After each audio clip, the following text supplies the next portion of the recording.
Hi guys, ito yung aking ulam today. With, ayan, napalambot ko na yan. So, lalagyan natin ng tubig. Tapos lutuin natin yung mung beans. Luto na tong ulam. Ayan, luto na siya. So, lalagyan ko ng gulay. Meron na yung salt at saka chicken powder. Takpan ulit para maluto yung gulay. Luto na siya. Luto na yung eggplant. So, ilalagay na natin tong sotanghon at saka may choy sam konti.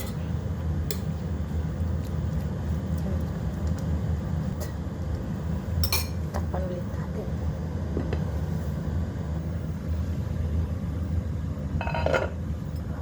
Pwede na.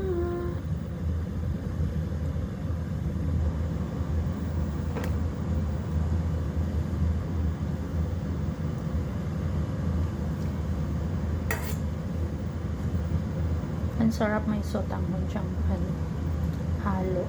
Ito yung pinaka-rice ko, sotanghon.